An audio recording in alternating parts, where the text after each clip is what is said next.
Desde Estado de SATS les presentamos el segundo capítulo de nuestro programa para una transición democrática en Cuba. Esta vez expondremos nuestras propuestas relacionadas con el tema de la propiedad como base para una economía de libre mercado. Los regímenes de corte totalitario implantan la idea de que la propiedad privada y la libre empresa son los culpables de todos los males sociales. Como solución a ello, utilizan términos como redistribución igualitaria de la riqueza, propiedad social sobre los medios de producción y justicia social, como pretextos para que la élite en el poder controle las riquezas del país, monopolice la economía y anule la iniciativa individual en nombre de un falso bien común. En Cuba, bajo el totalitarismo de la familia Castro, el derecho de propiedad, reconocido como un derecho básico del ser humano, nos ha sido negado bajo disímiles denominaciones: intervenciones, expropiaciones, confiscaciones, comisos, etc. En la Constitución de 1940, la propiedad privada era el eje fundamental del sistema económico. Bajo circunstancias muy excepcionales, se podía expropiar la propiedad y en tal caso debía ser garantizada una indemnización. Evadiendo restituir la Constitución de 1940, en 1959 se promulga la denominada Ley Fundamental, en la que se prohibía la confiscación de bienes, pero se autorizaba como medida de represalia la de los bienes del dictador depuesto y sus colaboradores por haberse enriquecido ilícitamente al amparo del poder público.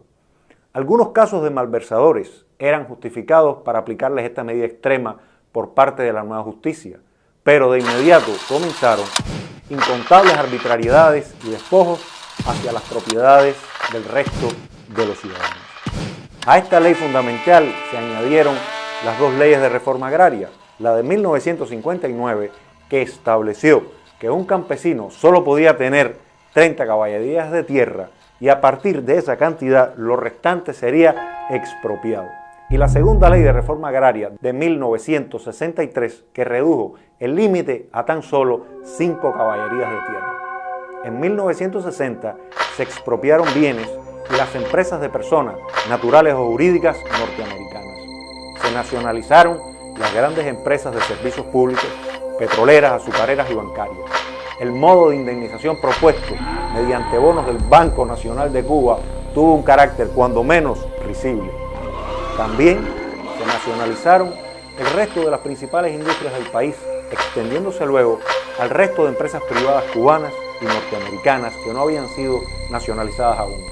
Realmente fue una confiscación porque no se efectuó la correspondiente indemnización. Se declaró pública la función bancaria y se estableció que solo el Estado podría ejercerla nacionalizando todas las empresas bancarias cubanas.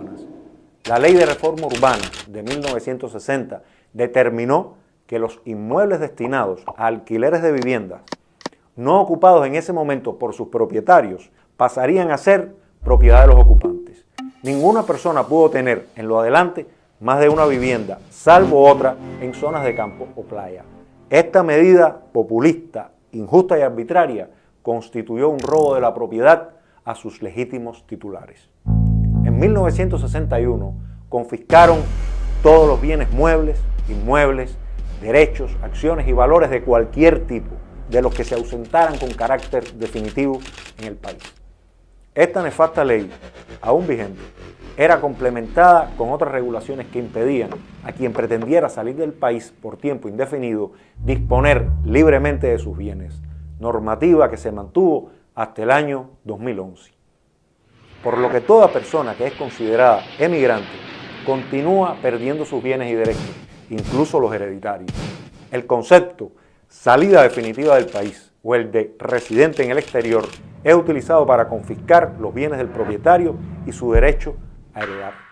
Tal arbitrariedad es una práctica de despojo que viola la Declaración Universal de los Derechos Humanos cuando enuncia: toda persona tiene derecho a salir de cualquier país, incluso del propio, y de regresar a su país. En 1968 culminó la eliminación total de la propiedad privada con la llamada ofensiva revolucionaria, que exterminó la pequeña y mediana propiedad, obligando a la estatización. Fueron absorbidos incluso los negocios como limpiabotas, lavanderías, los sastres, vendedores de frituras ambulantes, las quincallas, etc. Todo ello mediante el despojo directo, sin compensación. Resultado de la centralización estatal: 1. Con la supuesta intención de eliminar el latifundio, se creó uno único, el del Estado, manejado por una élite militar. 2. Bajo el presunto interés de eliminar los grandes monopolios, crearon un monopolio único en manos del Estado y el poder. Y 3. Bajo la imposición de la propiedad social sobre los medios fundamentales de producción, arruinaron el país mediante el control y la estatización.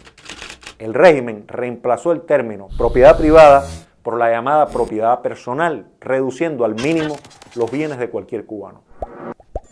A comienzos de la década de los 90, al perder el subsidio proveniente del bloque comunista, el régimen se vio obligado a maniobrar para mantenerse en el poder.